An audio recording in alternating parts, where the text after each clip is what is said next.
калбаянын изинен биз жолуктук миллиондордун ичинен.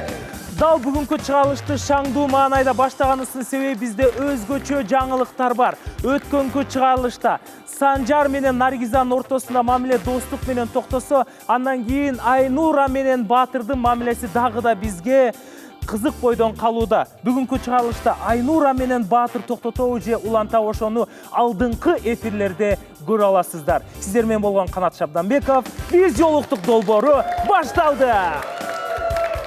Бүгүнкү чыгарылыштын башында мен балким биздин катышуучулардан суранаттырмын. Бардыгыбыз ордубуздан туруп берсек, биз жаңы катышуучуларды тосуп алганга өзгөчө бир камдан кол чаап коелу.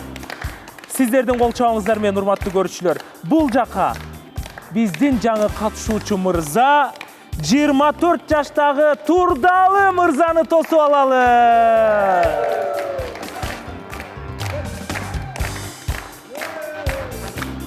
Ассаламу алейкум, Турдалы мырза, кош келипсиз. Аман эсен келип алдыңызбы? Кайсыл жака отурасыз? Кайсыл орундук сизге дайыма ыңгайлуу? Өйдө өтүңүз. Төрдө жүргөн бала окшойт. Төрдү сүйөт экен. Ал эми кийинки биздин катышуучу мырза эң жаш мырзалардын бири. Көптөрү бизде да биринчи сезондо Улук деген мырза келген, 19 жашта. Ошондо баары айтышкандай, ушул кичинекейлер үйлөнгөн келбейт, булар хайп үчүн келген деген да. Бирок акыры убакыттын өтүшү менен, наоборот, 36 жаштагылар үйлөнбөй, 19 жаштагылар баш кошкон. Ошон үчүн биз ар дайым кичинекей катышуучуларга көп үмүт артабыз. Бул жака Калыс мырза 20 жашта.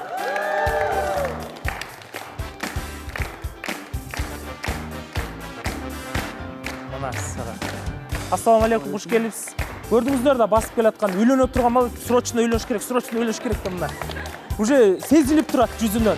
Калыс мырза, кайсы тарапка отурасыз? Тил жака келиңиз. Куш келипсиз. Жана 27 жашта өзгөчө стилдүү бизде Бакыт мырзаны кол чабуулар менен тосуп алалы. Бул жолкусын.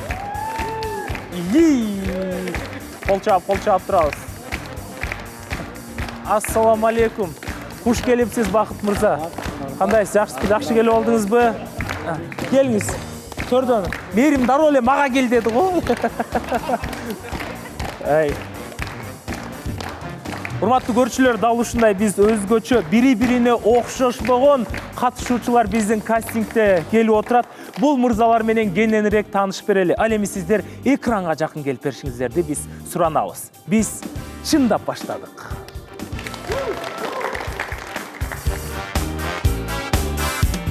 Опа! Ар бир эфирдин башында биз апамдын чайын ичмен сайын баштасак, эфир кызыксыз болуп калчудай сезилет. Бала кездеги даамды эстеткен жана апамдын чайы азыркы убакта 7 дубанда сатыкка чыгып, ар бир үйдө өзүнүн даамын тартылап жаткан убагы. Ал эми биз жолуктук долбоорунун башынан баштап бизге демөөрчү болуп келаткан апамдын чайына бир катыраак кол чаап коелу.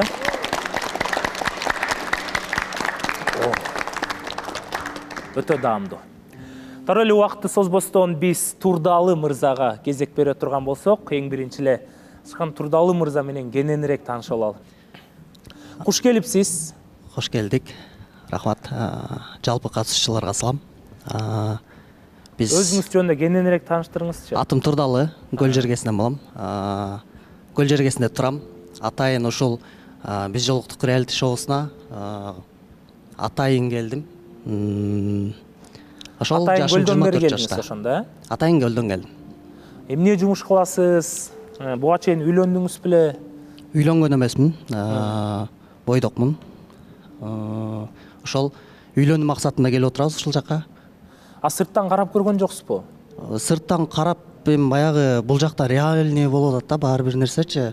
Баардык нерсе мисалы биздин кылып аткан кадамдарыбыздын баардыгы реальный болгон атат.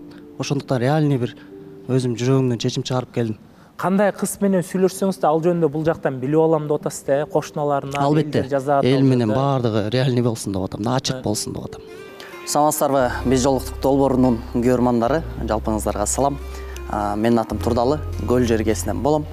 Биз жолуктук долбооруна үйлөнүү максатында келдим. Албетте талаптарым жөнөкөй. 18 жаштан 24 жашка чейинки айымдарды кабыл алам. эң башкысы жөнөкөй, оор мүнөздүү болуш керек, жеңил мүнөздүүлөр болбойт.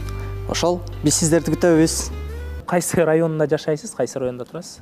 Ысыкөлдүн Торайгыр деген айылынан болом. Ал жакта эмне кызмат кыласыз? Эмне кесип? Айыл жергесинде эле турабыз. Мал чарба менен алектенебиз. Же балык мененби? Мал чарба менен алектенебиз. Жок эми. Кыскасы айылда тура турган боласыз. Айылда турабыз. Бирок азыр ушул биз жолуктук үчүн атайын Бишкек шаарына келдим. Анан бизде ушул эле маселе, көп кыздар мисалы айылга барбайбыз дейт да. А сиз мындай өзүңүзгө мындай ишеничтүүсүзбү? Мен таанышып калсам аны айылга алып кеткенге даярмын. Билбейм, ачык болгон үчүн, баягы ачык болуш үчүн мен дагы баягы жактыргандар бар да кээ бирөө. Мисалы кээ бирөө жактырбайт. Ооба. Айыл жергесинде турбайм деши мүмкүн. Бишкек шаарында. Ана кыздар кол көтөрүлөчү, айылга ким турат турмушка чыкканга даяр? Айылга ким даяр турмушка чыкканга? Мына дору бизде 4-5 кыз кол көтөрдү. Эми ар бирөөнүн эле ою бирдей эмес да. Туура. Өзгөчө. Балким айыл жергесинде жашагандар бар. Айыл жергесине алып барып биз деле күндө уйсадырбайбыз, же болбосо кой кайтартырбайбыз деген эле ой. Бишкек шаарында жашагандай эле айылдын жашоосу деле ошол деп элем. Ооба. Биз деле айылда Бишкек шаар менен айылдын деле жашоосу бирдей деп ойлойм негизи. Ошондо сиз үйүңүздөгүлөр менен турасыз, Жок, экинчи баласымын, 4-1 тууганмын өзүм. Эң кичүү баласы? Жок, экинчисимин. Байкем үйлөнгөн. Андан кийин иним бар. Иним дагы үйлөнгөн. Андан кийин кичүү карындашым бар. Карындашым деле бойго жетип калды буюрса. Анан ошол үйдөгүлөр үйлөн деп баштагандыктан билбейм, таба албадым сырттан. Сиз демек өзүнчө ата энеңизден өзүнчө бөлүнүп жашай турган болот. Албетте. Өзүнчө жашайбыз. Өзүнчө бөлүнөбүз. Дагы бизде катышуучулардан суроолор болсо бериңиздер Турдалы мырзага. Мурда көрүп жүргөндөр барбы же тааныштар барбы Турдалыны? Ассаламу алейкум. Турдалы кош келдиңиз. Айылдан кош келипсиз деп элем. Айылдыктар көбөйө баштадык буюрса. Ооба, айлыктар басабыз да, көтөрөбүз. Молодец, бирок эме сен өзүң негизи тамада болуп жүрөсүң, байкашымча. Үйдө эле мал чарбачылыкта отпадың беле? Балким мындай элге көрүнүп, мындай балким сага мындай реклама керек болгондурбу деп атам да. Заказ керек болот дейсизби көрөп? Заказ балким азайып калган үчүн келген жоксуң бияга? Алейкум ассалам, Тилек мырза, кандайсыз, жакшысызбы? Албетте, мурун алып барып жүргөм, азыр да алып барып жүрөм. Баягы сураныштар менен алып барам. Ачык айтыш керек, жакындарым, туугандарым болсо сураныштар менен алып барып калам. Бирок баягы биринчи тамадачылык кылам, мен ошо менен акча табам деп айтпайм. Жакындарым, сураныштар болуп калса, той алып барып калганым бар. Сүйүктүү кесибиңиз деле эмес, алып барып? Жок. Сүйүктүү кесип деле эмес. Мен кесибим өзү башка. Кесибим өзү эми ачык айтайын, повардыкын окугам. Бирок тамак жасоону жактырам. Сырттагы жумушту дагы аткарууну, үйдөгү жумушту да аткарууну жактырам, кыла берем мен. Кыздарды мечтасыз го үйдөгү жумуштарды аткарып берсеңиз. Ассаламу алейкум, Турдалы мырза. Алейкум ассалам. Ошол тамада болуп иштейт экенсиз, бирок шоу бизнестеги адамдар менен аралашып жүрөт экенсиз. Бирок ал сиздин эң башкы кесибиңиз эмес экен, сүйүктүү кесибиңиз эмес экен. Сиз мисалы үйлөнгөндө негизги өзүңүздүн максатыңыз эмне иш менен алек болосуз, үй бүлөнү кантип каржылайсыз, кандай эмне жумуш менен багасыз дегеничи, мал чарбачылыкпы же ошону тагыраак айтып кетсеңиз сизге келе турган талапкер кыздарымды түшүнө билсин. Алейкум ассалам башынан. Туура, тамадачылык менен баягы хобби катар кабыл алыңыздар да. Хобби катар сураныштар болуп калса эле алып барып калышы мүмкүн. Бирок мал чарба менен бир тууган байкем чакан бизнестери бар. Ошол менен кызмат кылам. Чогуу кызматташасыздар. Чогуу кызматташабыз. Бишкек шаарында болом, көл жергесинде болом, мал чарба. Ошол эле мага шүгүр жетиштүү го дейм негизи. Арашаң койлор барбы силерде деп кой. Арашаң койлор барбы дейт. Арашаң койго буюрса быйыл жетебиз деп атабыз. Үйлөнөр менен арашаң коябыз. Келиңиз, Медина. Саламатсыздарбы катышуучулар, саламатсызбы Канат мырза. Сизге суроом бар. Үйлөнгөндөн кийин баягы повардыкын бүттүм деп эмеспи? Анан аялыңыздын тамак жасоосуна келишпейсизби? Үй окатына келишпейсизби дейт, тамак жасаң. Жок, келишпегенге аракет кылам негизичи. Бирок өзүм жактыргандыктан чогуу жасаганга аракет кылам да. Көп нерсени. Адина аябай сүйүндү го. чогуу жасаганыңыздар жакшы, бирок баягы аялыңыз тамак жасайт, анан сиз эми баягы поварсыз да, билесиз дегендей. Тузу кем болуп калыптыр, тузу ачы болуп калыптыр деген немелер кетпейби? Кээде ая ошо кээде жубай жасаган тамактан ката таппайсызбы дейт да мындай. Жок, ал нерсеге билбейм. Тамактын абийирин ачуу деген нерсеге аябай каршымын. Жакшы. Келиңиз Нурлан мырза. Мен инимди негизи көрүп жүргөн экенмин, Кочкорго барганда көрүп калчумун да, мен Кочкорлукка окшойт деп жүрчүмүн, көрсө көлдөн болот экен, да биринчи жолу атам. Иниме суроом, сенин кандай кыздарга болгон талабың өзүңөн улуу болсо да боло береби же сөзсүз өзүңөн кичүү болуш керекпи деген. Анан баягы турмушка чыккан кыздарды кабыл аласыңбы же кабыл албайсыңбы? Ошондо кошо кетейинчи. Ассаламу алейкум Нурлан мырза. Албетте Кочкордон көрүшүп жүргөнбүз. Шарттарым, талаптарым эң башкысы менден кичүү болуш керек деп ойлойм. Кичүү болуш керек, Ооба. Канча жаш? Бирок деген нерсе бар. Сезимдер ачыла турган болсо, сезимдер жакшы болсо, анда жашына деле карабайбыз. Сезимге байланышат дейм, баягы сезим болсо, жаш бул жерден эч нерсени чечпейт го деп ойлойм, Ошол талаптарым жөнөкөй эле. Эң башкысы жөнөкөй болуш керек. Анан оор басырыктуу болуш керек. Баягы биз сүйлөп аткан учурда, эркек сүйлөп аткан учурда сөз талашпай турган айым болуш керек мага. Анда мен эмескемди укам. Саламатсызбы Канат? Саламатсызбы, келиңиз. Куш келипсиз. Турдалы куш келипсиз. Эсле жашы чоң болуп сүйүп калып үйлөнсөңүз коркосузбу, сөзүм өтпөй калабы депчи? Жок, коркпойм. Баягы мен ачык айтам, азыр эгер ошол айым, ошол кыз эркекти сыйлаганды билсе, мен коркпойм. Рахмат. Бул жерде Адина сенин сөздөрүңө жоопторуңо аябай канаттанып, мындай эметип атат да, мындай. О, мына мени издеген адам депчи, сүрдөнүп биразчы. Сүйүп калганда же жактырып калганда бир башкача бир сезимдер болот го, ошол нерсе сенде болот атат окшойт Адина. Аны биз да байкадык негизи. Мындай деп айтып атса, өзүнүн бир тамакты чогуу жасайм деп атса, ой, кандай идеалдуу депчи. Анан оор басырыктуу айымдар жагат десе, даны эле мен айтып салды го депчи. Ошондойн угуп калдык, кечирип коем. Ачык айтып коюш керек.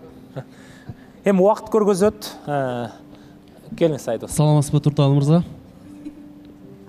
Саламатчылык. Саламатта калыңыз дейсиң.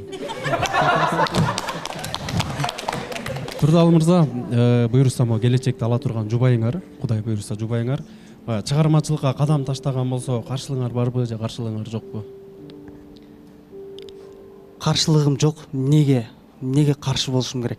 Эгер мен жактан туура мамиле болуп атса, туура тартип болуп атса, неге каршы болушум керек? Сиз мени урушасыз го, билбейм ошо. Жок, суроого жооп берип атам мен баягы эмнеге каршы болушум керек депчи. Каршы болбойм, эч кандай каршы болбойм. Кандай тармакта иштесе, жакшы болсо, иманы жүрөгүндө иманы бар болсо болду. Турдалы мырзаны сүрдөтпөйлү, сонун жооп берди. Дагы да биздин суроолорубуз көп. Сиз да бересизби суроо? Келиңиз. Саламатсызбы Турдалы мырза? Атыңыз сонун экен, өзүңүзгө жарашкан. Жаныңыз котуруп алайынчы ойлойсуз. Баары суроо берип сүрдөтүп койду окшойт, биринчи эфир болуп. Эмне дейбиз, бактыңызды таап келдиңиз. Жаш мырза экенсиз. Сизге окшогон жашынакай, жылдыздуу кыздар экенсиз. Жок, рахмат. Баса урматтуу көрүүчүлөр, бүгүн катышуучулар бизде бири-бирибизге добуш берүү болот, билесиздер. Эгерде катышуучулардын арасынан дагы жаңы келген катышуучулар эгерде кандайдыр бирибиздин катышуу кыздар жаап калса, чайга чыгып келгенге бири-бирибизге добуш беребиз. Мен ойлоп койдум, сиз кимге добуш берериңизди деп. Биздин кийинки катышуучубуз 20 жашта Калыс мырза. Саламатсыздарбы? Катышуучулар. Саламатсызбы Канат мырза? Мен ат жөнүм Калыс. Мен Нарын областан болом. Өзүм 20 жаштамын.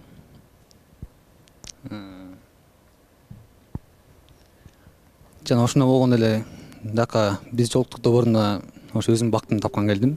Жубай. Ассаламу алейкум, урматтуу достор, урматтуу туугандар. Өзүм жөнүн жакын тааныштырып кетейин. Мен ат жөнүм Калыс, 20 жаштамын, Нарын областан болом. Жана эле ушуну жубайым. 25 жаштагы сулуу татынакай түшүнүктүү, имандуу болсо эле болду. Ошол биз жолуктук долбоорунагы күтөм. Баарыңыздарга келиңиздер. 20 жашта Калыс мырза эртерээк үйлөнгөнгө даяр ошончолук, Ооба. Даярбыз. Кантип даяр болуп келдиңиз буга? Мисалы көптөгөн азыркы заманда балдарга 29-30га чыгып үйлөнгөн бул нормалдуу эле көрүнүш болуп калды да. Азыркы заман талабы боюнча. Жок, негизи ошол мурда жылы үйрөнмөкмүн да. Мурда жылы эле үйлөнмөксүз. Ооба, үйрөнмөкмүн негизичи. Анан эле ошо сүйлөшкөн кызым кичине мамасы нит болуп койду да. Каршы болуп койду мамасы. Мамасы каршы. Сиз кыз сизди жакшы көрдүбү? Ооба, жакшы көрчү. Бирок сүйүү жеңиш керек эле да жакшы көрсө. Мамасы кичине каршы болгондон кийин мен да өзүмө башкача болуп кеттим да. Анан негизи мен ата-энем каза болгондо 5 жыл болду, апам каза болгондо. 5 болсун. Атам менен канча келишпейм. Ошо кичине айтып калды да мамасычы, кантип куда болмой элек, сен ата-энең жок экен деген сөз болгон. Ошон үчүн ата-энеси каршы болгон үчүн мен да кичине кыздын колун кармабайын дедим да. Ошондой болгон да. Эми азыркы убакта эми бул дагы да сизге балким бияктан талапкер бирөө менен жакшы табышып калсаңыздар, бардык эле ата-энелер ушуну айтышы мүмкүн да. Дагы ата-энелер ушинтип айтса, сиз дагы эле таштап кетип каласызбы кызыңызды? Бул нерсени сиз кабыл аласызбы? Таштап кетпей элем, негизи ушул кыз айтты да магачы, эми экөөбүздүн бирибизди колубуз кармабайлы, мен мамам каршы болуп атат деген сөз болгон. Анан макул дедим, мен деле өзүм деле сен колуң кармайм дедим, мен деле ачык айттым да, ошоктон элечи. Демек кыз дагы ошол сөздү айтты. Ошол сөздү айткан да.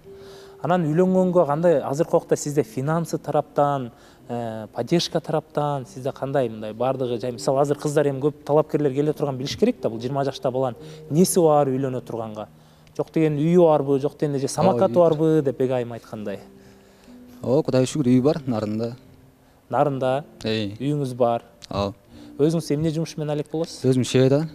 Швейда иштейсиз. Нарында иштейсиз, Жок, Дакта, Бишкекте эле. Өзүңүз кийин кайсы жакта турайын деп ойлойсуз? Бишкекте эле. Бишкекте. Канча бир туугансыз? 2 бир тууган. Эжем экөөбүз. Ким экөөбүз? Эжем. Эжеңиз турмушка чыкты эле? Демек сизге үйлөнгөнгө жол ачык турбайбы анда? Ооба. Калыс мырзага суроолор барбы? Демек Калыс мырза азыр жашыңар канчада дедиңер? 20. 20да, 20да буюрса үй бүлө курганга даярсыңар? Даярбыз. Могу биз жактагы кыздардан мындай кимисин жактырып келдиңер, сезим бар болуп келдиңер бул жерге? Азырынча айта албайм. Байкашынча көрөбүз эми. Бул жакка келип атканычы могу кыз деп карайбыздың го, мындай мен да ушинтип карап келгем да. Кимди карап келдиңиз? Туралы, негизичи. Биз 4-сүн сезонго келгенде эле мындай карайсың го, Канат мырза. Сиз кимди карадыңыз эле? Айдын Бирок мен азырынча айта албайм. Айдын айды? Болбой калды. Неге дароо азыркыга чейин чайга чакырып элексиз? Буюрса чакырсакпы деп атабыз. Азыр бирок мен азырынча айта албайм, негизи. Айта албайсыңар, Бирок ийгилик, Калыс мырза. Рахмат. Сүйгөнүңөргө жеткиле. Рахмат. Дагы барбы суроолор? Келиңиз, Медина. Саламатсызбы? Кош келдиңиз. Эгерде сизге өзүңүздүн мурунку кызыңыз ушул жака талапкер болуп келип жатса, кабылдайсызбы? Жок. Кабылдап албайм. Такыр кабылдабайсыз. Чувстволоруңуз ойгонуп кетпейби? Жок. Калыс мырзага келиңиз, Айнура. Талаптарыңыз жөнүндө айтып кетсеңиз болобу?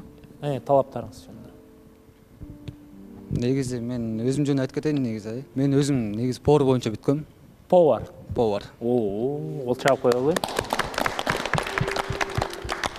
Негизи өзүм жаш кезинде футболистмин. Азырынча ошол жумуш эле болуп калат. Негизи ушул болочокто жубайым деген акылдуу, имандуу эле болсо болду. Эң башкысы сыйлаган, түшүнгөн. Ташнакай деген эле. Анан жаш айырмачылыкчы? Кандайсыз? Жаш айырмачылыгыңыздар. Жаш айырмачылыкта ошо өзүм жубайым негизи болсо деп кандай десем, ошо жубайымды мындай бирибизди продержка берип, бирибизге колдоп, канча жаш улуу болсо дагы, кичүү болобу, улуу болобу негизи айырмасы жок. Негизи тең жашка сүй жашкарат дейт негизи башында. Кыргызча сөз бар ушу. Тең жашка сүй жашкарат дейт. демек ограничение жок. Мен ошол меники мурдакы сүйлөшкөн кызым негизи 99 жылкы болчу. Мурда сүйлөшкөнүз 99. Сиз кайсы жылкы болосуз? 2005. 6 жаш. 2005 э? Ооба. Негизи 3 жыл сүйлөшкөнбүз да. 3 жыл сүйлөшкөнсүздөр. Ооба. Эгер сизге 6 жаш, демек бала даяр экен да психологический жактан. Уулары менен. Келиңиз. Эгер сизге талапкер келип, бардыгы жакшы болуп атса, канча убакытта үйлөнүп кетүүгө даярсыз? Эге каршы болсо 3 айдын ичинде же 2 айдын ичинде. Канча дейсиз? 3 ай ичинде же 2 айдын ичинде. Калыс мырза суроолор болду окшойт анда, э? Анда биз кийинки Бакыт мырзага. Ассаламу алейкум Бакыт мырза. Алейкум ассалам, бардыңарга, долбооруңарга куш болгула, баарыңар түгөйүнөр тапкыла. Улатау жакшы. Разымын, баарыңар жакшынакайсыңар, жакшынакай экенсиңер. Ар бириң өзүңөрдүн чыныгы бактыңар тапкыла. Өзүм жөнүндө айта кетирсем, музыка менен кичинекей чагымдан бери алекмин. Долбоорлордо иштейм ар кандай. Музыка ушуну музыка аранжировщик. Нет, не аранжировка, а именно звукорежиссура, саунд-дизайн, саунд-продюсирование. Вот. Дагы эмне айтсак кетсем, армияда болгонбуз, чет мамлекетте болгонбуз. Чет мамлекет дегенде Кытай, Москва, Кыргызстан болду. Анан Кыргызстанда калганга калууга кандай десем, максат Кыргызстанда калышыбыз керек, Кыргызстанда өркүндөшүбүз керек.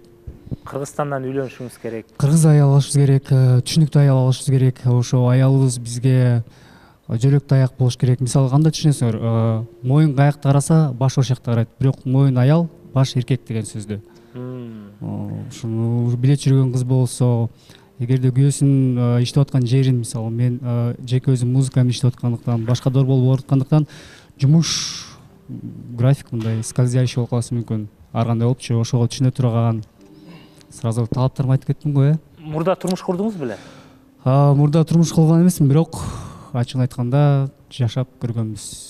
Жашап көргөнбүз? Гражданский брак. Гражданский брак болуп калат. Ал кайсы улуттун кызы эле? Ал китаянка болчу. Лили. Канча убакыт жашадыңыздар? 3 жыл жашап калдык, окуп аткан убакта болду. Эмне себептен эки жолго түштүңүз? Ошол китаянканы алайын деп аракет кылган жоксузбу?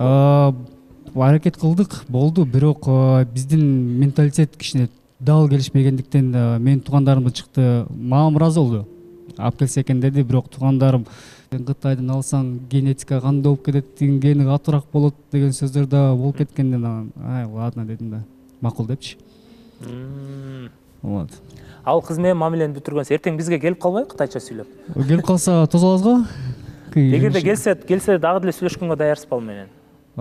Жок, бирок мен эски бүткөн нерселерди артка калтырам, эч качан артка карабайм.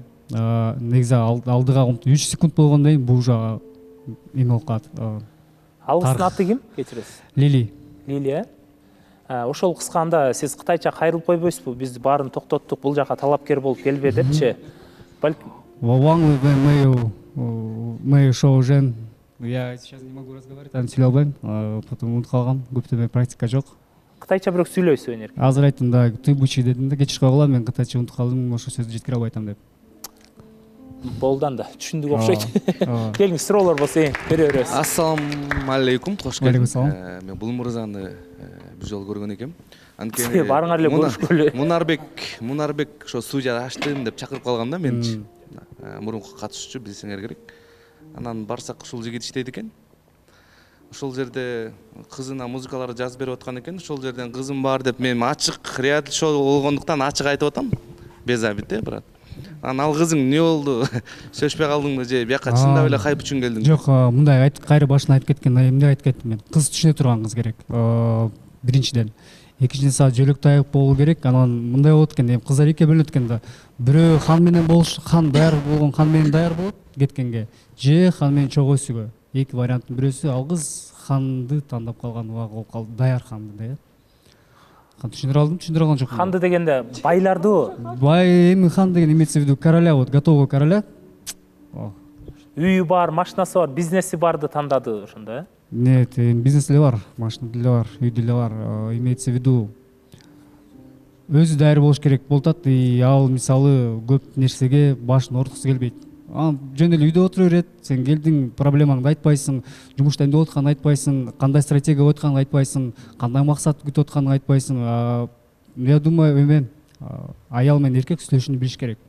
Ошону талдыктоо билиш керек. Демек ал сиздин адамыңыз эмес экен, кыскасы, Ошондой болуп чыкты. Түшүнүктүү болду. Азыр бошсуз, Азыр бошпуз.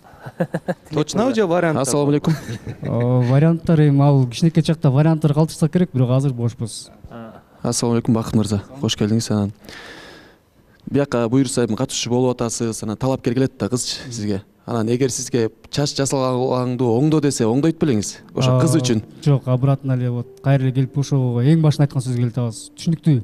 Эң башкы түшүнүктүү, сен эмени колдой турган адам. Мисалы чач бул эртең бар, эртең жок алып саласың, бирок алып сал, мен атам туура эмес көрүп атат, мен туугандарым болуп атат десе, да, но алганга даяр.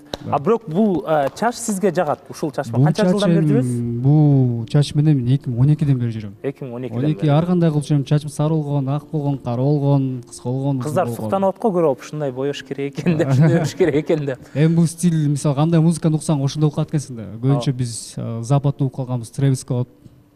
Саламатсызбы, Бакыт мырза, кош келдиңиз. Баягы ар кандай кыздар бар да, балким ошол сиздин адамыңыз, сиздин кызыңыз колуңуздагы татуировканы өчүр десе, өчүрөт белеңиз? Татуировка жөнүндө айта кетсем, бул деген атайын басылган биринчи эмеде. Татуировканын өзүнүн оорусу бар. Бир жерге баскандан кийин денеңди издеп каласың, ар кайсы жакка татуировка басайын деп. Анан бул жаштарга татуировка баспай эле койгула. Эң жакшы дене бул татуировкасыз. Таза дене.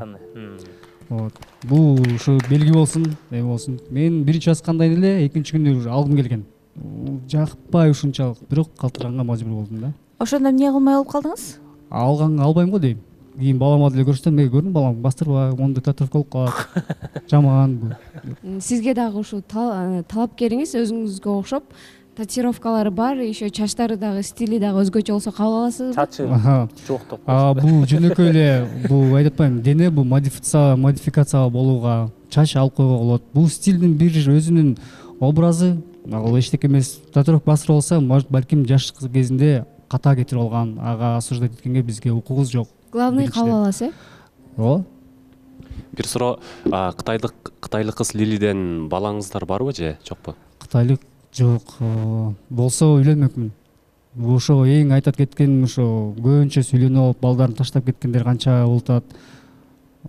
Ошону өздөрү ответственность алса, өзүнө үйлөнгөндөн кийин, бала болгондон кийин балам үчүн калыш керек дей турган болсок, биз дагы өркүндөйбүз, өсөбүз да.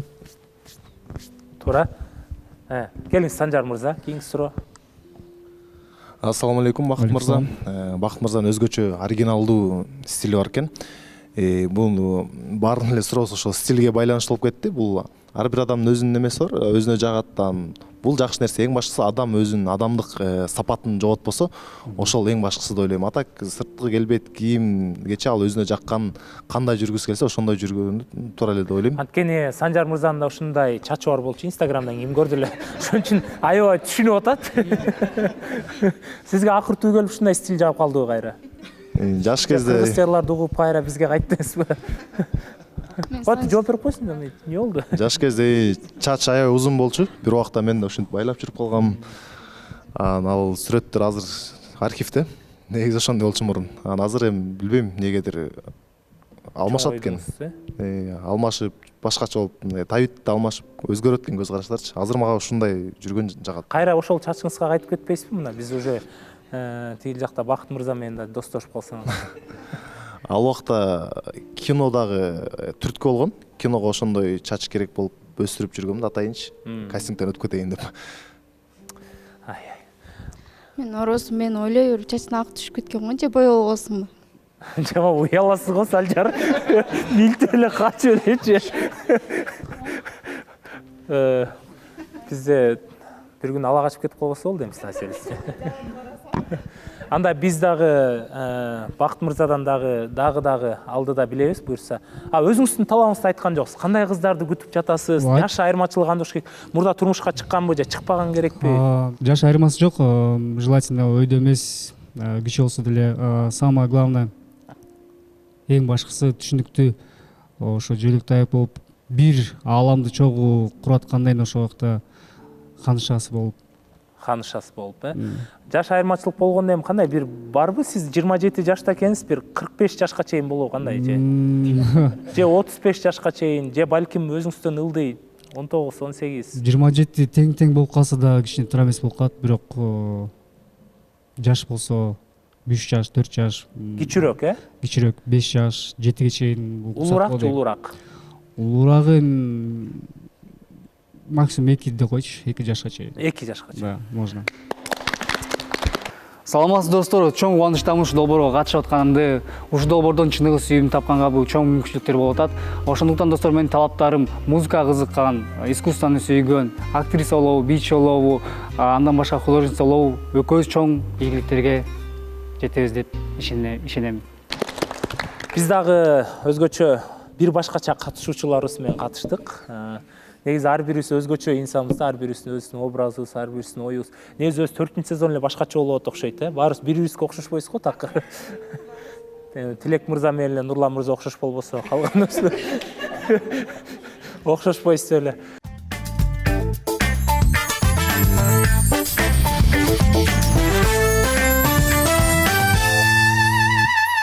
Ал эми көрүүчүлөр, бизде дагы да болсо Баатыр менен Айнуранын мамилеси алдыны көздөй кетеби, уланабы? Азыр бир нече көз ирмемдерден кийин баардыгыбыз күбө боло алабыз. Бул жака Баатыр менен Айнураны чакырып коелу. Келиңиздер. Бүгүн негедир экөөңүздөрдүн тең кабагыңыздар сус. Баягыдай жүздө жылмаюулар жок, күлкүлөр жок. Эмне болду? Кимиңиздер алданып калдыңыздар? Саламатсыздарбы? Бизде мамиле уланбайт. Жакшы. Неге дегенде биздин орусча айтканда характерибиз мындай бири-бириңиздерге дал келбей калды. Ооба, дал келбей калды. Орусча айтканда взгляды на будущее очень разные, да? Аргумент сиз тараптан. Эмне себептен характериңиздер бириңизге туура келбей калды? Анан эмнеге экөөңүздөрдүн көз карашыңыздар башкача экен? Эмнеден байкадыңыз буну? Саламатсызбы Канат мырза, саламатсызбы катышуучулар, көрүүчүлөр. Мамилени биз токтоттук. Көчө сүйлөшкөнбүз.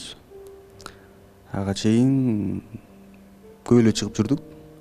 Чайга жолугуп жүрдүк. Кандай десем, бизде башында болгон бир аз сезим, бирок ошол эмеден өтпөй алдык да. Бирибизди таарынтабыз, урушабыз, кайра достошобуз. Айнура аябай эрке кыз негизичи. Анан тамашалашып жүрүп, достук мамилеге өтүп кеттик да бизчи, негизи. Тамашалашып жүрүп, достук мамилеге өтүп кеттиңиздер. Себеп, эмне себептен пикир келишпестик болуп калып атты? Кимиңиздер мындай баш бербей аттыңыздар же кимиңиздер катуураак сүйлөп аттыңыздар? Айнура негизи абдан аябай жакшы кыз, тартиптүү, бар жагынан жакшы кыз да, негизи эле. Мен өзүнчө жалгыз сүйлөшкөндө Айнура экөөбүз бияктан бирибизди көп карап сүйлөшө албайбыз, бирок биз жаңы эле чогуу келдик Айнура мененчи. Биз сырттан экөөбүз аябай жакшы сүйлөшөбүз, тамашалашып. Бул чечимге келген себеп ар бир эркек ойлонот го, мындай, кандай десем, ушул кыз, ушул айым болочоктогу жубайым боло алабы депчи. Ошол себептен көзүңүз жеткен жок боло ала турганда. Ооба. Айнура, сизде эмне себеп болду? Мисалы, мурда мамилелериңизде ашыкча мамиле кылды, ушундай деген аргументтер менен айткансыз да. Азыркы аргументиңизди айтыңызчы дана тастыктап. Эмне себептен Баатыр мырза сизге туура эмес болуп атат? Мындай түшүндүрүп, шашпай, эфирге деле көнүп калдыңыз го. Келиңиз, өзүңүздүн оюңузду мындай коркпой кененирээк айтып бериңиз. Баатыр байкени ошо күйөөм катары көрүп алган жокмун, жигитим катары деле көрүп алган жокмун да. Неге дегенде биздин ортобузда ушу достук мамиле аябай жакшы болот экен. Мындай тамашалап кетсек, бири-бирибизди түшүнүп, Анан кийин мындай дальше көзүм жете алган жок. Батыр мырзанын бул нерсеге баласы бар экенинен тоскоолдук болгон жокпу сизге? Баласы тоскоолдук болгон жок. Бирок бою кичинекей. Бою кичинекей болуп атабы? Бизде катышуучуларда суроо барбы? Келиңиздер. Санжар мырза көрөлү, дароо эле Санжар мырза да бар экен. Саламатсыздарбы баарыңыздарга? Анан бул жакта менин оюмча Батыр мырза чайга чакырардан мурун кичине Айнура айымдын талаптарына көңүл буруп койсо болмок экен. Бул жакта өткөн видеосу да чыкты го. Мен сөзсүз түрдө мындай мурун турмуш көрбөгөн, баласы жок, үйлөнбөгөн мырза болуш керек депчи. Экинчиден ошо бою дагы бар. Ошолордо анан дагы талаптары такыр башка болчу да. Анан чайга чакырды, бирок мага кызыгы ошо өткөндө эле мен билбейм, негедир билгем, что 100% эле уверенно булар кетпейт экенчи. Ушундай сезгем да. Анан эмнеге өткөн эфирде бүтүрбөй дагы бир жумага созушту. Анан бул жерден Батыр мырза бирок чындап жакшы көргөнү мага билинди. Чындап жакшы көрүп, чыныкы мындай серьезный бир үйлөнүү максатына чайга чакырып аракетин кылды. Бул жагынан Батыр мырза кол чабуулар болсун. Мен эмеге таң калып атам. Мамиледе кичине көбүрөөк убакытта эме болуп, булар да бир жумада эле уже урушуп, талашып, кайра жарашып. Кыскасы, ошол бир жума аралык эмне себептен создуңуздар дейт да Санжар мырзаныкы суроосу. Убакыт керек го дейм. Убакыт керек болгон үчүн соз. Дагы да сиз мүмкүнчүлүк берейин дедиңиз. Талабыңызга дал келбесе дагы. Может, вдруг характерибиз туура келип калабы деген ойдо мен ошо убакытты созсок жакшы болмок дегем да. Бегайым, келиңиз. Рахмат, саламатсыздарбы? Мен суроо берейин дегем. Я же помните, Батыр хвалила сизди, мактагам да, молодец деп. Анан сиздер айтып атпайсыздарбы? Биздин башында сиздики сүйүү болуп, анан дос катары болуп кеттик деп. Элде наоборот болот го, биринчи дос болуп жүрүп, достукташып жүрүп, анан симпатиянан бири-бирин байкаштырып жүрөт. Сиздердики тетири болуп калды да, мисалычы. Ошондой эле экинчи суроо сулууга, эгерде сиздин талабыңыз Батыр мырзага дал келбесе, Санжар мырза айтып кеткендейчи, сен биздин сулуусуз да. Анан келбесе эмне себептен балага үмүт бердиң да? Мен силерге сурооңорго жооп берейин. Сиз сүйүү дедиңиз. Сүйүүгө жеткен жокпуз биз негизи эле, мен айткан жок. Жактыруу гана. Симпатия. Мен деген кыз жигит болуп, бизде менде симпатия болуп, чакырды, сиз симпатияңыз болуп, сулууну чакырдыңыз чайлашканга. Андан кийин аралыгыңыздардан бир апта өтүп эле сиз айтып атасыз, биз достошуп калдык деп. Түгөй деген, мисалы, дос болуп, мисалы, айылдык экөөбүз. Бул жок, байкайсыңар, дайым эфирде жаным отурат. Вот это же называется бири-бирин байкаштырып, бири-бирин көрүп. Бирок мен талабым өзгөрбөйт, айылдык, мен айылга жашабайм. Жок, ошентип жүрүп, анан мисалы бири-бириңерди билип жүрүп, анан ушундайдан кийин эле пары деген. Түгөй болууга мисалычы алдыга койгон мен ошондой деп ойлойм да. Бияктан Батыр мырза чакырып алып, анан Айнура айымдын мен мисалы жоон азыр уктум да, мен шанс берип көрөйүн дегем деп. Бирок сулуу айым, сен билесиң да, что у тебя талапың вообще не подходит. Мен мисалы бир бала келди, анан ал болсо айылдыкмын деп атат, мен эптеп эле жок, макул жүрсең мен чайыңды ичип келейин деп кеткен. Это не по принципу. Жок, бизде деген долбоордо Бегайым мындай да, мүмкүнчүлүк берүү. Албетте бардык талапка жараша эле келе бербейт да бардык катышуучу. Бирок мүмкүнчүлүк берүү. Бул жерден Айнура мүмкүнчүлүк берди Батырга болгону. Бир эмес, эки жол чайга чыккан болду. Бирок ошол нерсени келип туруп айтып атат. Бул мага туура келбей калды, ойлонуп көрдүм, карап көрдүм. Бирок өзүмдүн талабыма да туура келбей калат экен. Бирок 2 жума аралыгында жактыра алган жокмун деп атат. Бул нормалдуу эле көрүнүш. Бул болдон, мен билип жүрөм. Рахмат. Мына мисалы айтып атпайсыздарбы? Бизге деген ушундай бирибизге келишпестик көп болуп калып атты депчи Айнура. Сизге берейинчи суроо.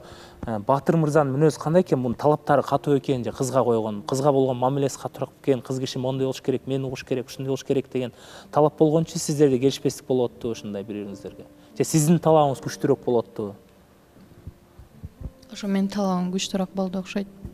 Эмне, кандай талаптарды койдуңуз экөөңүздөр келишпей калыш үчүн?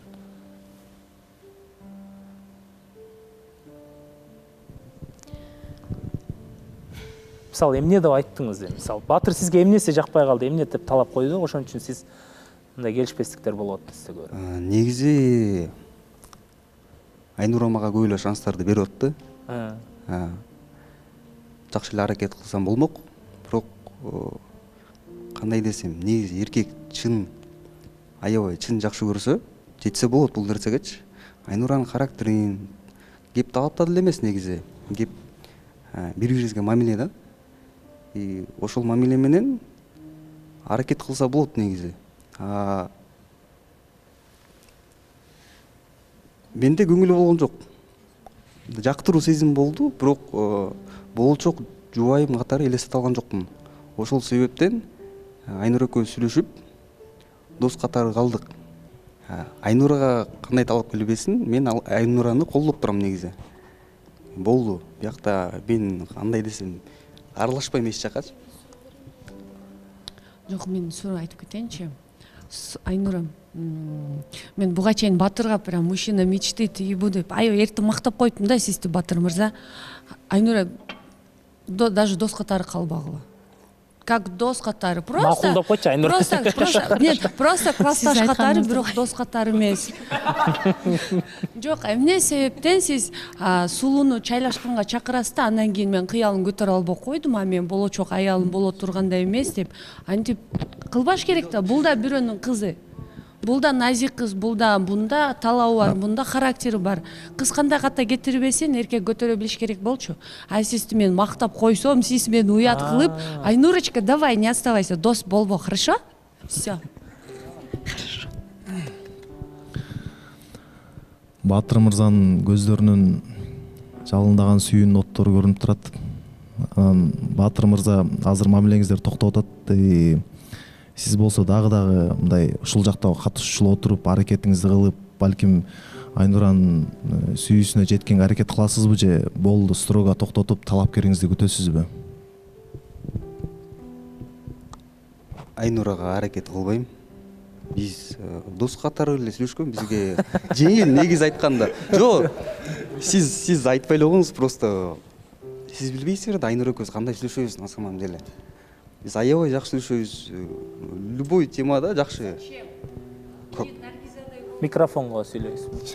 Наргиза башка адам. Эмне себептен ошо 5-сезондо кайра Батыр менен жакшы көрдүм эле деп Наргиза айымда болуп келбейбү? Жок, Наргиза башка. Жок, силер экөө классташсыңар болду. Классташтар деле үйлөнүп кетип атышпайбы эмне? Болду. Бул теманы аябай чукулдук окшойт. Демек, экөөңүздөр тең өз талапкериңиздерди күтөсүздөр. Мен болочокто жолдошум аскердик жумушта иштеген каалайт элем. Мен өзүм турмуш көрбөгөн үчүн турмуш көрбөгөн адамды күтөм. Менин атым Батыр, 26 жаштамын. Менин бир балам бар. Мага келчү талапкер кыздар 19 жаштан 23 жашка чейин болсун. Эң биринчиден ата энемди сыйлаган, билимдүү, жөнөкөй, татынакай жана жашоого түз көз карашы болгон ыймандуу кыздарды күтөм.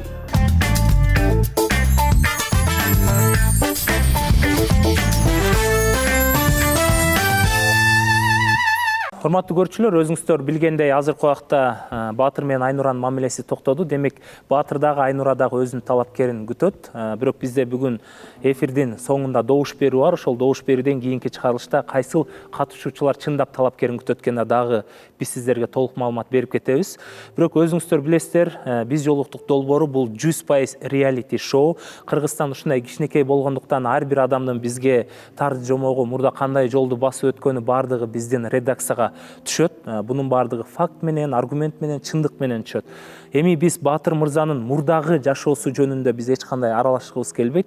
Бирок ошол эле убакта эфирдеги айта турган нерселерди биз бүгүн талкуулагыбыз келип атат. Анткени Батыр мырза ошо мурунку жубайы жөнүндө ортодо көзгө чөп салуу болгон, ошон үчүн эки жолго түшөбүз дегенден Батыр мырзанын мурдагы жубайы азыркы убакта турмуш куруп жашап аткандыктан мунун бардыгы калп, мындай болгон эмес деп ал дагы өзүнүн оюн билдиргендиктен биз дагы эки тарапты тең укканга аракет кылып, бүгүн Батыр мырзанын аялы бизге жүзүн көргөзбөсө дагы жүзүн жабып, видео кайрылуу жасады. Биринчи видео кайрылууга өтөлү, андан кийин талкууга өтсөк болот. Анда барыңыздар экранга көңүл буруп беребиз. Здравствуйте, я бывшая жена Батора. Я услышала, что в мой адрес было сказано много неправды. Я хочу сказать историю со своей стороны. То, что не было измены с моей стороны. То, что при нашей совместной жизни со стороны его неоднократно были унижения со стороны физической и моральной силы.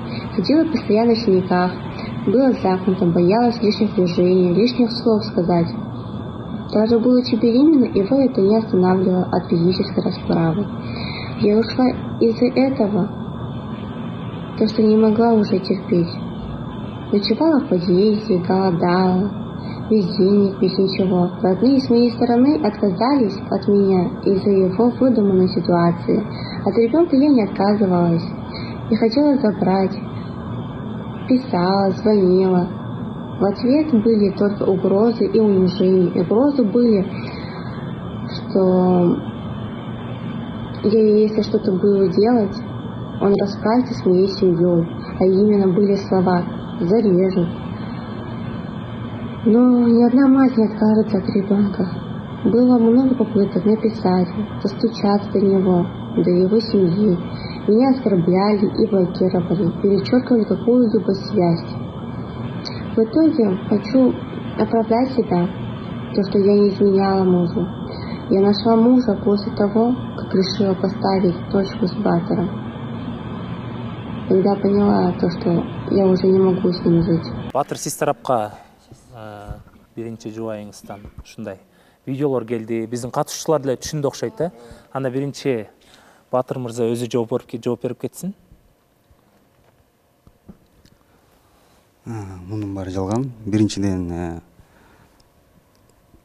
баланы мен тартып алган эмесмин. Баланы Россияда негизи машина сатканда эле нотариальный отказ от ребенка деген бар экен. Ошондой нерсени жөнөткөн мага. Менде доказательство бар ал. Ошол себеп менен мен судту уткам. Судка вообще катышкан жок. Бала боюнча ал баладан өзү отказ кылган. Баладан өзү отказ кылган. Менде ал документтер бар. Документтер бар.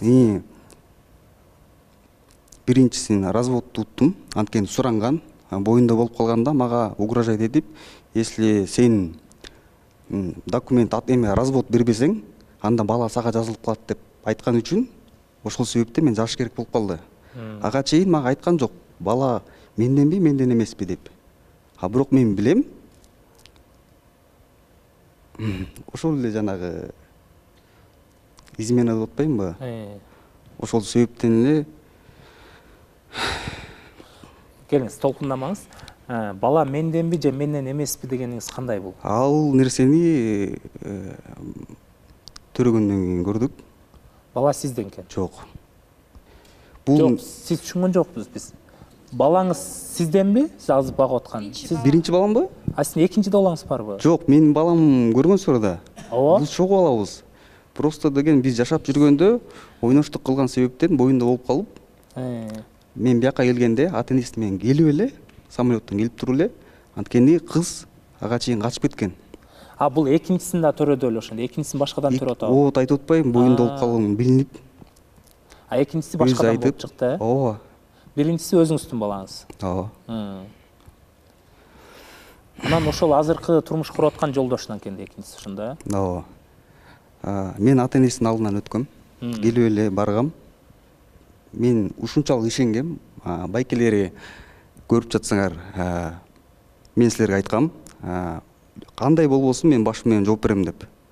Жаныңызда чыкпай, мен өз жубайыма ишенем, андай жолго барбайт деп мен силерди дагы ошол ишеничке эметкем, бирок өзүңөр билгендей эле чындыкты силер билесиңер. Жамандыкты айтып аткан себепте мен өчө байкап калдым. Бул мурунку жубайымдын классташтары жамандап баштады. Кыздары. А бирок мен деген барып туруп ата-энеси менен эле сүйлөшсөм болот. Мен барып таза кеткем. Никени бузган жокмун. Балам менде, балам тартылган жокмун. Мен 2 сутту кылдым, 3-үнчү сутка барбай койдум. Анткени деген мен оюмда балага выбор берейин дегем да. Эртең келип, кайра эле ушундай эме менен келип, сени атаң мени сүйлөштүрбөй, коркутуп, ошон үчүн келе албай койдум дебесин деп, 3-чү лишение родительских прав кылган жокмун мен. Калтырып койдум, анткени аябай тазадым. Мен анткени аябай чоң сыноолордон өттүм да негизи эле. Күтпөстөн болду бул нерсечи. Анткени жашоого көз караш түз максат болчу да. Өмүр бою бактылуу жашайм деп эле.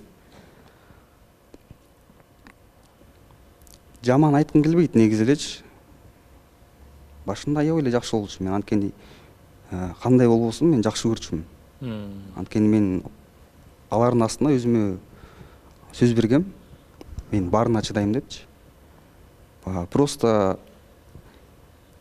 изменаны кыргыз жазганда болот. Көзгө чөп салганга мен күткөн эмесмин мындай нерсеге.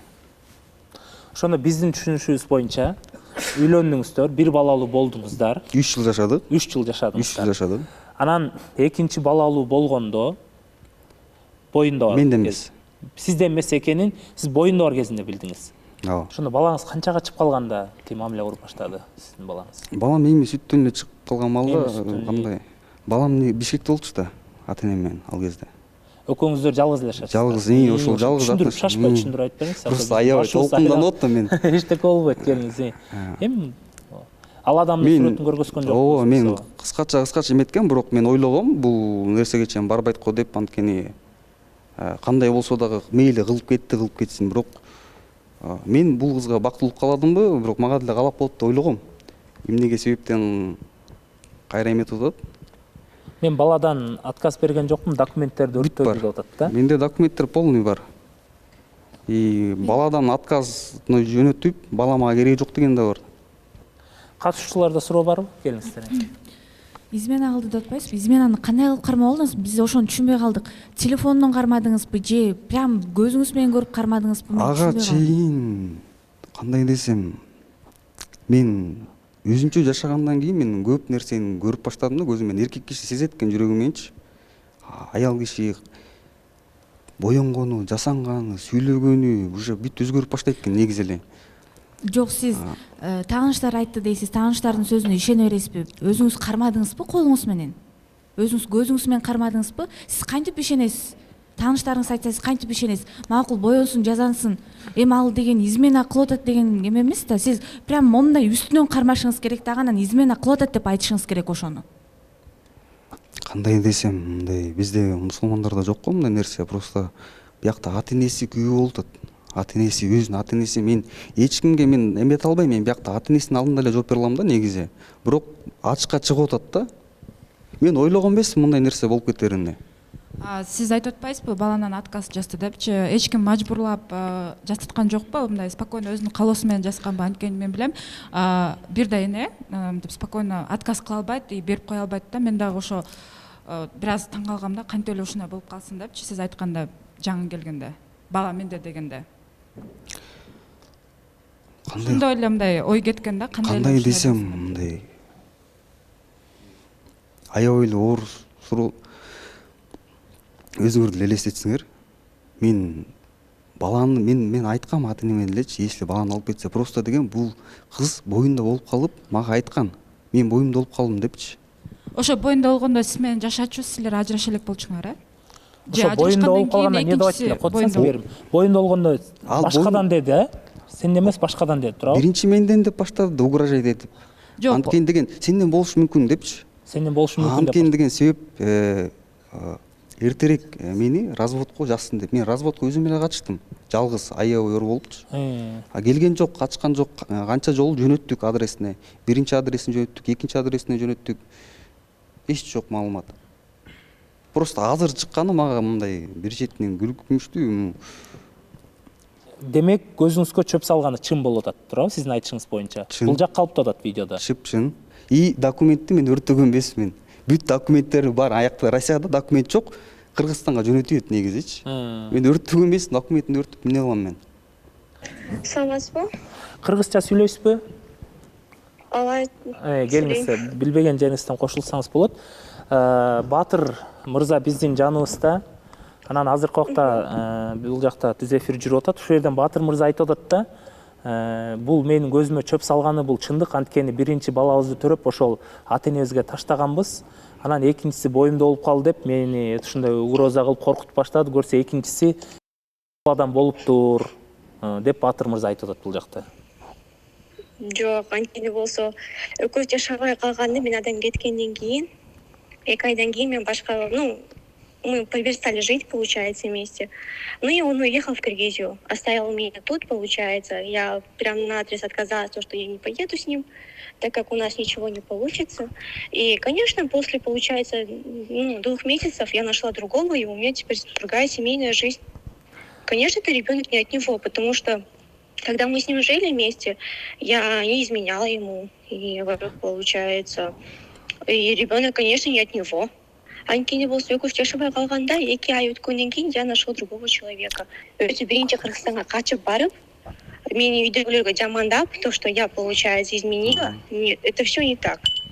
А сиз бул жакта Батыр мырза айтып атты, нотариальный сиз өзүңүз документально балаңыздан отказ кылып турсуз да? Анткени болсо, Батыр болсо, разводуну бербейм, документтериңди бербейм. Документтериңди бербесем, сен эч ким эмессиң, сен эч кимге кереги жоксуң, сен болсо өзүң ата энеңе кереги жок болгондон кимге керексиң? Мен керек болсо, если баламды алып кетсең, мен ата энеңди өлтүргөм деп коркуткан мени. А сиз документалдуу түрдө мамасы болгонго деле сиздин укугуңуз бар болчу, соттошкон укугуңуз бар болчу да, эмне себептен сиз сотко келген жоксуз? А эмне сотко барам? Если Батыр болсо мени же разводко бербесе, же эчтеке кылбаса, мен азыр өзүм разводко чыгып атам. Анткени экөөбүз да жакшы ажыраша элекпиз еще. Ал мага ажыраштым деп мени алдап, в итоге у нас ничего не произошло, получается, ни один документов. Только мен болсо азыр Москвадан, Россиядан, ажырашып, Кыргызстанга госпошлинасы менен жетти ажырашканым. Азыр мен ошого первоначальный взнос акчасын мен төлөп атам, типа мен биринчи разводко тапшырып атам дегендей. А Батыр мени коркутуп, разводко бербейм, керек болсо өзүң чуркайсың деп мага ошентип айткан. Сиз Батыр мырза дагы менин жанымда азыр. Өзү сүйлөшсөм дейт сизге. Да, конечно. Сүйлөштүм, мен карайсыз. Кандайсың? Привет. Кантип алдып атасың? Как? Как? У тебя, во-первых, доказательства нет, потому что ты меня избивал. Во-первых, это правда. Это даже получается, здесь может даже, участковые, которые ты говорил, то, что чтобы меня нашли, они могут подтвердить то, что в заявлении я прям написала, то, что это было, получается, физическое, типа, семейный урдум, депче. Это семейное насилие было. Из-за этого я убежала от тебя. Биринчиден, мен сени Даже могут даже соседи, потому что ты ножом угрожал мне. Биринчиден, сен ошол жерден качып кетип, мен билбейм, мен жумуштан келгенде эле сен кийимиңди полностью жыйнап алып туруп жок болуп кеткенсиң, туурабы? Туура. Ошол маалда эле, уксаң, ошол маалда эле сен эч кимге айтпай, ата энеңе да айтпай, сен деген жок болуп кеттиң. А мен деген элестетсең 10 күн мен сени Россиядан кышында издеп жүрдүм, мен сеничи. Сен ошол нерсени даже сага баары бир эле болду деп кой, мен сага андан кийин тапкандан кийин эле мен сага айттым, балабыз бар. Просто эмнеге мынчалык алдап атасың да, бираз билем, Кудайга ишеничиң жок, анткени сен нике деген сага бул вообще эле ончук экенин билем. Эмнеге аял киши менен ажырашкандан кийин бычак менен тигиндей кылды, мындай кылды деп эле жамандай бересиңер. Мен эмнеге мен сенин бир жериңди, мен ата энеңе да айткан жокмунбу? Мен айткан жокмунбу, сен ладно. Ты же, получается, на весь Киргизию, получается, говоришь то, что я какая-то, то, что я тебя бросила, то, что ты ребенка. Но нужно же учитывать суть. То, что ты, получается, избивал меня. То, что когда я была беременной, зарядка немес менен артымда боюнда барда зарядканы ууруп эмес менен урганыңды эле мен да мен. Это все знают об этом. Все мои родственники знают. А почему только я должна получать, ты должен говорить, а я должна молчать? Такое не пройдет. Мен сүйлөйүн, мен уксам. Я думала, то, что ты, получается, типа, как мужчина просто промолчишь, либо что-то еще. Я от ребенка не отказывалась, я заберу Сен мен уксаң, мен уксам. И ты опять же восстанавливаешь на родительские права. Эмне себептен мына Батырдын баласы 3 жашка чыгып калыптыр, ал деле сиздин балаңыз да. Эмне себептен 3 жылдын ичинде Батырды бир да жолу сотко берген жоксуз? Толук түрдө талашканга, толук түрдө сотко бергенге укугуңуз бар эле да сиздин. Эмне себептен ушул аракеттерди кылган жоксуз? Эгерде чындап балада сиздики болушун кааласаңызчы. Смотрите, получается, у меня сейчас в данный момент в Киргизии никого нет, потому что Батыр барып, жамандап, от меня родители полностью отказались. Менин типа Кыргызстанда бир да таанышым жок десем эсептесем болот. Я не могу свои документы восстановить, либо что-то сделать, потому что все документы находятся у Батора. Он мне ничего не дает. Я ему писала, с подругами общалась, получается, чтобы они забрали. Он говорил, что никакого документа он мне не отдаст. Кечиресиз, ошондо азыркы убакта сиздин максатыңыз эмне болот? Ошондо дагы соттошу баланы алганга аракет кылып атасызбы? Эмне болот? Мен жооп берип коеюн. Хочу в итоге получать. Мен жооп берип коеюн. И все свои документы получить. И также ребенка заберу. Мен жооп берип коеюн. Биринчиден развод бүткөн. Мен сенден баланы азыр мен талашпай элем, бирок сен өзүң отказ кылган үчүн мен просто сени ушунчалык жек көрүп калгам да. Анан туруп алып мыякка алдап атасың. Сени угуп кой, мыякта байкең менен таятаң көрүп атат деп кой. Мындай мен эч кимди ачпай элем, мен да сенин атыңды да ачпай элем, жамандабай элем. Эмнеге? Жамандаган жоксуң. Скажи мне, пожалуйста. Как это жамандаган жоксуң? Мен по факту мен карасаң мен бияка деген дегенчи мен экөөбүздүн балабызга, точнее Тимурга мен эне издегенди келдим деп кой. Мен ушундай оор болуп канча эмеден өтсөм дагы сага кереги жок. Получается, свою, бывшую жену? Типа она была такая-то, а в итоге она не такая? Эми бул реалити шоу, кечиресиз, реалити шоу болгонго бул ачыгын айтты, ушундай көзүмө чөп салганда. Бирок сиз эми бир нерсени мындай калпайтпай чындап жооп бере аласызбы? Сиз мына Баатыр менен эки жолго түшкөндөн кийин экинчисин канча убакыттан төрөдүңүз? Баатыр айтып атат да, боюнда мен менен жашап жүрүп эле боюнда болуп калып. Нет, я даже могу получать качан төрөдүң? Какой-то день получается полностью справку, когда было УЗИ, когда я родила, получается. Сроки вообще не совпадают. Сиз азыркы убакта документ менен Кыргызстанга учуп келе албайсызбы? Келе албайм, анткени бүт документтерим бар алдагыда. Бүт документтин баары сенде болгон үчүн сен ал жакта Россияда жашап жүрөсүң. Россияда мен сенин документиң мага эмне кереги бар? Мен кайра жооп берип коеюн. Мейли сен ар кандай нерсени кылып атасың, кандай өчүңдү алгың келип атат, мен билбейм, мен таң калып атам да. Жөн эле балаңа бактылуу кааласаң болмок да, негизичи. Жок, ошол мындай кылалычы, жок, угуп турабыз. Экинчиси, если ушунча эле, бирок биз сага бармакпыз да, алып келмекпиз. Мен мамам менен барайын дедик. Байкең менен барайык деп. Ладно, муну алдап атасың, токтоп тур. Кел кайра кылабыз. Кайра сиз даярсызбы ушул? Мына сиздин эгерде сөзүңүз чындык боло турган болсо, мына алып келейик сени. Эми бул сиздердин үй бүлөңүз ортоңуздарда болгон нерсе, биз аралаша албайбыз. Болгону сиз балаңызды талашканга толук мүмкүнчүлүгүңүз бар болсо, анда Кыргызстанга келиңиз. Биз сиздин жүзүңүздү тартпасак да, жүзүңүздү жаап биз чагылдыранга даярбыз да. Эгерде сиз чындап ушул нерсенин бардыгы Баатыр айткан нерсе калп болсо, чындап сиз балаңыз үчүн күйсөңүз, балаңызды өзүңүзгө алгыңыз келсе, анда эми бар мыйзамдуу өлкөдө жашап атабыз да, мыйзамдуу түрдө келип, анда сиз Баатыр менен соттошсоңуз болот. Сизде мүмкүнчүлүк бар болсо эгерде. Я сейчас, получается, на момент решаю о разводе, потому что он, получается, угрожал мне. Чын айтсаң, сен баланы, негизи, баланы үй бүлөңүз менен чогуу эле жүрүптүр го Баатыр мырза, агаларыңыз менен өлтүрбөй эле. Да нет, это кыскасы кол чаап коелу. Бизде мындай болду. Эми калганын өзүңүздөр чечип аласыздар. Кыскасы бая Баатырдын айткан сөзүн баарыбыз угуп эле түшүндүк окшойт, ким кандай сүйлөп атат экенин. Сизге дагы бизге ушул түз эфирге чыгып бергениңизге терең ыраазычылык билдиребиз.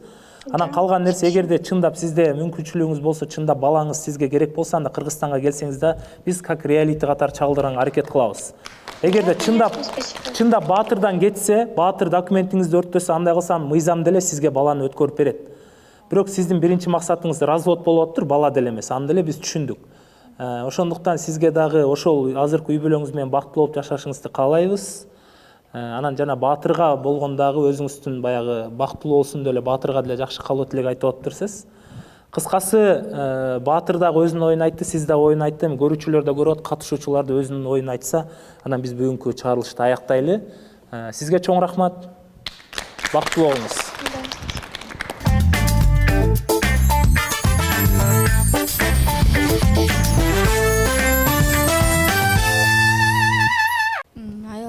Документи бар деп ойлойм. Документи жок болсо кантип төрөйт? Экинчи колунда баласы бар экен. Азыр да үнүн уктук, ыйлап атат, баласы колунда турабы? Документи өзүндө деп ойлойм. Өзүнүн документи. Баатыр алып кетти деп атпайбы? Ал жалган деп ойлойм. Мен өзүм оюм. Документ жагына мен биринчи жооп берип коеюн. Мен үйгө келгенде, жумуштан үйгө келгендечи, мен күткөн эмесмин мындай нерсени. Үйгө келгенде мен мен 1-2 сааттан кийин түшүндүм үйдөн полный кетип калганынчы. Мен ага чейин жумушуна бардым, кайра келдим. Документин алып алып кеткен. Уксаңар, полный кийимин жыйнап, сумкага салып, видео да бар үйдөн чыкканчы. Кстати, менде видео да бар. Милициялар көргөзгөн. Полный документтерин алып, уже эметип кетиптир. Бүт документ анда. Мен анын документин мен эмне кылам? Менде суроо бар. Бул силерге эң биринчи эле измена болуп атканда эмнеге алдын ала силер ошону не предавить рамка койгон жоксуңар? Измена кандай кайра? Эң биринчи эле башталганда силерге бул измена башталды го дейм, жанагы беременна, когда она была беременна, когда вы били ее, значит, вы где-то ее поймали в переписках. Это реально было такое? Во-первых, мен кол көтөргөн эмесмин. Ага чейин мен аны кыргыз бала менен карамагам. Переписка бар болчу. Кыргыз бала менен. Аны деле билет. Ошол нерсе менен урушканбыз аябай. Мен ойлоймун ошол кыргыз бала экен деп ойлогом. Мен Кыргызстанга келгенден кийин жанында иштеген бала экен. Билимде. Жанында иштеген. Болду. Түшүнүктүү. Келиңиз Нурлан мырза. Мен оюмду айта кетейин деп атам. Уктук баарыбыз эле келинчегинин сүйлөгөнүн. Негизи мен Москвада мен дагы иштеп келгем. Анткени Москвада даже бир жумада бир даже азыр үйдөн бери текшерет документтерин. Антип 3 жыл жүрө албайт да. Мен ойлоп атам, ал келинчеги өзүн акташ үчүн жана измена деген сөздү артка кайтарыш үчүн эле алдап ушундай нерсени кылып атканын мен уже түшүндүм. Мен оюм бул нерсе. Билбейм калгандар кандай. Батыр мырза, сиз эмне себептен жубайыңыз төрөгөндөн кийин балаңыз эмне себептен сиздин ата энеңиздин колунда калган? Эмне себептен сиз жубайыңызды Россияга калтырып өзүңүз бул жака база бергенсиз? Мен Россияга. У вас заранее был план или что у вас было? У нее был план заранее. Айтып атпайбы, жоголуп кетип, табылгандан кийин 10 күн издеп, милиция менен тапкандан кийин мен суроомду сиз түшүнбөй калсыз же? Түшүндүм, айтып берип атам. Сиз укпай атасыз. 10 күндөн кийин табылгандан кийин милицияларга жолугуп таптым деди. Биринчи сүрөттөрүн көргөздү, тапты, видеосун көргөздү. Ушул сүйүнүп, аябай сүйүнүп байкелерине чалып таап жолук дегенден кийин милиция уже башкача ой менен жазып баштады. Сен деген коркуткан турбайсың, бычак эметкен турбайсың. Бирок ал аягында кийин бирок ачылды, андай нерсе болбогончу. Мен баардык аракетти кылдым. Баардык аракетти. Мен жакшы көргөн үчүн баардык аракетти кылдым. Айла жоктун айтты бул жубайым. Батыр биринчи барсын, андан кийин мен өзүм барам эртеси эле деп. Ата-энеси айтты, кыздын ата-энеси айтты. Уксаңыз, пожалуйста, не перебивайте. Кыздын уксаңыз. Сиз жубайыңызды милиция сизге таап бергенден жубайыңыз жаныңызга келип отурдубу үйгө келип? Жок. Болду, ошентип эле айтып коесуз. Ошону айтып атат. Телефондон айтып атпаймынбы? Телефондон эле сүйлөштүм Мен суроо болду. берейинчи. Жок, Батырдын ою мындай болуп атат. Түшүнсөңөр, эң акыркы вариант мени ошентип көндүрдү дейт. Сен Бишкекке барып тур, артыңан барам деп. Ага чейин милиция менен издедим дейт. Мен урду, мен минтти деп жаныма келбей койду дейт. Бирок мен эң акыркы вариант ошол болгон үчүн Бишкекке келдим дедиңиз. Туурабы? Күттүңүз, келген жок. Болду, ошол эле. Суроо берейинчи. Сиз ошол сиздин жубайыңыз микрофонго бериш керек. Келиңиз сайкал. Сиздин жубайыңыз 10 күн жоголуп кетти дедиңиз го, ошого чейин сиз жубайыңызга таарынычтар болду эле ортоңордо. Сиз ага жакшылап мындай жеткиликтүү көңүл бөлдүңүз беле, ал мындай жөндөн жок эле үйдөн чыгып кетпейт да, ал айымчы. Таарынычтар болгон, анткени деген айтып атпаймынбы, эркек адам сезет экен. Аял киши сулууланып, мындай кылган күнүмдү билесиң да, жашап жүргөнчү. Башынан бери сүйлөшүп жүргөндөн кийин билесиң, анан баягындай перепискалар менен кармап каласың. Таң каласың да. Значит, сиз көңүл бөлгөн эмессиз да? Кантип көңүл бөлбөйсүң, если мен биякта Сиз көңүл бөлсөңүз, ал башка бирөөлөр менен переписка болбойт эле да? Сиз деле кийин сайкал турмушка чыксаңыз, күйөөңүз көңүл бурбойсо, башкалар менен переписка кылып кетесизби? Баары Жок, может, ошол нерсеге жеткизген деп ойлоп атам да. Батыр байке. Жеткизсе деле сен үйгө да кармаш керек да. Менде деле, допустимчи, менин көңүлүмдү көп оорутса дагы мен баарына чыдайм дегем. Баарын өтөм дегем. Мен ошол нерседен сүйүп, эметип, баарына баргам мен. Андай нерсе кылып башкалар менен жүрсө да мен ата-энесине айткам, ата-энеси билет. Негизи деген бияк реалити шоу болгон үчүн, бүт нерселерди билген үчүн мен ачык эле айтып, болгондой эле айтып келгем. Эч нерсе жашырбай эле. Ооба. Мен жашырып коюп эметсе, мынтип айтса болмок. Бирок бүт баарын төкпөй чөкпөй айтып берген баарын. Элдин баары билет. Экинчи эмем мурунку жубайымдын ата энеси, байкелери. Если ушул чын, ушундай нерсе болсо мен кайра силердин алдыңыздарга барайын. Башым менен жооп берейин, чынын айтайын. Просто бул нерсе эмнеге мен атын айтпасам? Болгону мен деген өзүмдүн жашоомду айттым. Анткени менде ушундай болуп калды. Эртең талап келип алып, сен кайдан, сенде каяктан сенде бир бала бар деп айтат да. Аны түшүндүк Батыр мырза. Бардыгын түшүнүп атабыз. Суроолорго жооп берели. Келиңиз сен. Азыр бул жерде менин суроом жок Батыр мырзага. Жеке оюмду айтып кетейин. Бардыгыбыз күбө болдук, кызын дагы сүйлөгөнүнө, Батырдын дагы айтканына. Бирок бул жерде Батырга поддержка берип кетким келип атат. Себеби дегенде азыр по факту кызын дагы сүйлөгөнүн уктук, Батырдын дагы сүйлөгөнүн уктук. Бирок эгерде кыздын айтканы туура болгондо, менин оюм боюнча 3 жыл ичи колунан келген нерсесин кылмак да, буга чейин. Мен көбүнчөсү Батыр жакка поддержка кылганын себеби именно документация жактан дагы бул 1 развод болуптур, 2 развод болуптур, 2 жолу чакырыптыр сотко. Ал кызга бармак да уже. Анан эч кайсы бир кыздын ата энеси, бир туугандары кечпейт да. Бир тууганы болсо, өзүнүн кызы болсочу ата энеси. Жанагы если доказательство керек болсо мен алып келип берейин. Биринчи разводту, экинчи разводту, отказды, сүрөттү, видеону ушунчалык эметпей атса. Ошондо анан билинет барычы. Биякта деген просто ата энесини кантип алдап аткан мага ушул дагы эле таң калып атам да. Сиздин акыркы сурооңуз бар окшойт, Бир суроо жок, я чисто вот поддержка сага. Уже сенде переписка болгондон кийин ушунча кыйынчылыкты этап-этапын өттүрсүң окой. Ты просто сбрось, баланы өзүң воспитывать эт, жакшынакай, жубайды ал, сага эметкен жубай көрүнөт, биякта баары көрүндү, баары чечилди. Тем более не оправдывайся. Если это правда, не оправдывайся и суроо бербей эле кой. Кантип деп, кантип, мына өзүң көрүп атасың. Мына азыркындай эле. Урматтуу көрүүчүлөр, чындыгында бул биз жолуктук долбоору 100% реалити шоу. Негизи Батыр мырза, сиз бул нерсеге капа болбошуңуз керек. Анткени бизде да кээ бир мээрим айтып атпайбы? Мен оюмда кантип эле апасы келбей койсун, кантип эле эни өзүнүн баласынан баш тартсын деген ойлор мындай баягы кое туруңуз, мен айтып алайын. Ушундай баягы кыжалатчылык, өзү ичибизде ойлор калып кетти деп. Балким башка катышууларда да ушундай суроо жаралып атты ичинде. Бирок бул нерсе канчалык деңгээлде чын экенин биздин көрүүчүлөр да, катышуучулар да күбө болду. Эгерде мен ойлойм, сиз тараптан катуураак кеткенде, могу катышуучулар сизди соо койбойт болчу да. Ошондуктан сиздин мурда келинчегиңизде кандай сүйлөгөн, азыркы убакта ким калп айтып атат, ким чын айтып атат экенин деле, аны коомчулукта эле күбө болот, баарыбыз күбө болуп атабыз. Эми ал сиздин мурдагы жашооңуз, өзүңүз үй бүлөңүз болгондон биз албетте ичине чейин кире албайбыз, сүңгүп. Бирок сырткы биздин көз карашыбыз боюнча Батыр келгенде кандай ата болсо, азыр менин көзүмдө деле ошондой эле сонун ата бойдон калды да. Мен көрүп атасың да, ушунча нерсени кылып, баарын кылып, ушунчалык тепкилегим келди, мындай өлтүргүм келе. Мен көрдүм, мен даже было да, что мен жашагым деле келбей кеткен. Барып деле келдим ал нерсеге. Бирок деген эмнеге кайра эле хуже болуп атасың, мен түшүнбөй элем да. Балаң жаныңда жүрөбүм го, балаңдын мына. Багып, жыргап эле.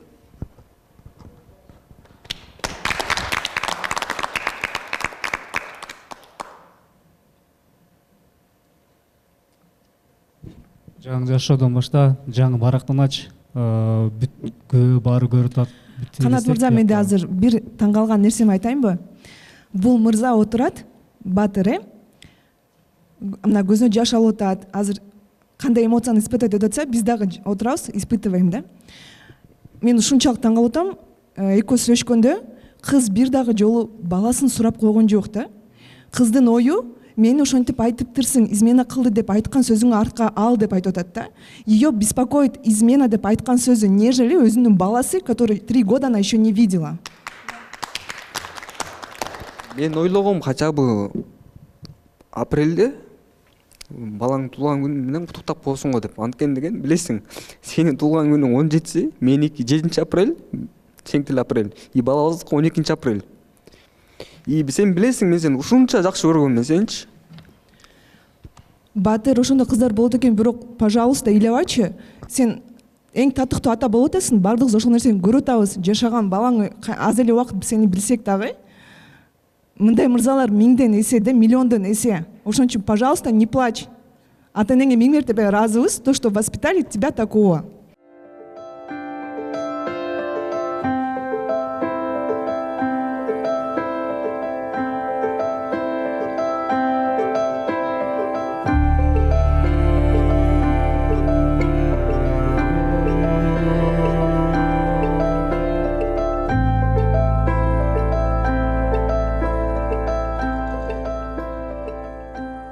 Сен деле билесиң канчалык жакшы көргөнүмдү.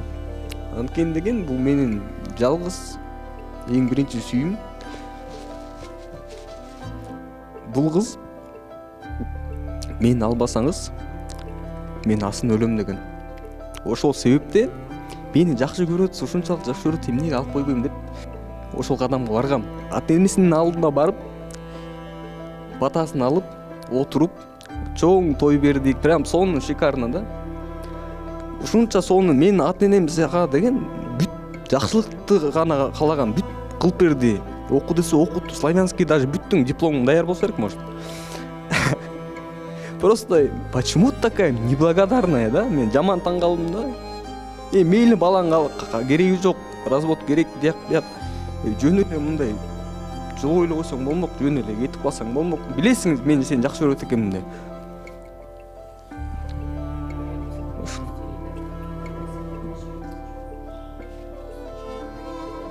Микрофонго сүйлөсө, эфирде отурабыз. Мен унуткам, мен уже унутуп сонун просто мен ушул нерседен эле просто коркчумун да.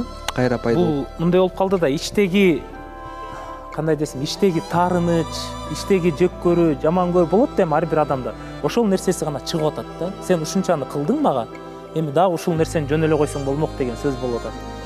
Элестетсеңер, силер деле меникинде жаш болуп кетти. Кандай кылат элеңер? Эгерде бул сыноодон даже өтө албайт болчуңар деп койгой.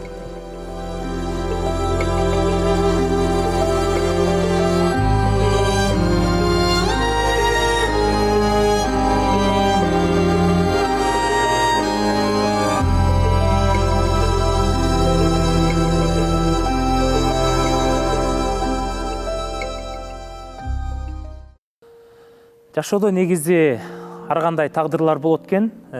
Биз жолуктук долбоорунда көп учурда энелер жалгыз баласы менен калып, мырзалар тыштап кеткен жашоодо көп кездешсе, ал эми биздин дагы бир каарманыбыз Баатыр өзүнүн баласына үйгө кирип эне болуп, эшикке чыгып ата болуп, ичинде башка мырзаларга да үлгү көргөзүп келатат деп биз жолуктук долбооруна 4-сезон катышуучу кылып алганбыз. Бирок бул нерсе дагы бизде кээ бир катышуучулардын арасында суроо жаралып келген. Кантип эле Баатырдын жубайы, кантип эле баласынын апасы өзүнүн баласынан отказ кылсын.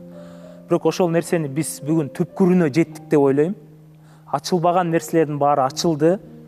Анан бул жашоо турмуш экен, Баатыр мырза, эч качан сынбаш керек. Сизде ушундай жашоо өткөн үчүн сиз азыр могул жакта турган катышуучуларга карана бизге караганда аябай эле жашоодо болгон тажрыйбаңыз, жашоодо болгон опытыңыз биздикинен ашып ташып, сиз мындан кийин жашооңузда кандай үйлөнсөңүз дагы ал кызды сөзсүз түрдө бактылуу болуп жашап кетериңизге биз аябай ишенип отурабыз. Анткени сизде ушундай берилип сүйгөндүк, жакшы көргөндүк, ошол дагы да болсо ошол жубайыңызга болгон сый мамилеңизди биз бүгүн эфирден да көрүп отурдук да. Анан бул нерсе дагы ачыкка чыкканы сиз үчүн өтө жакшы болду. Чыкты, мына биздин көрүүчүлөр да өз көзү менен көрдү, катышуучулар да өз көзү менен көрдү. Демек, сиз дагы өзүңүздүн теңизди тапканга татыктуусуз.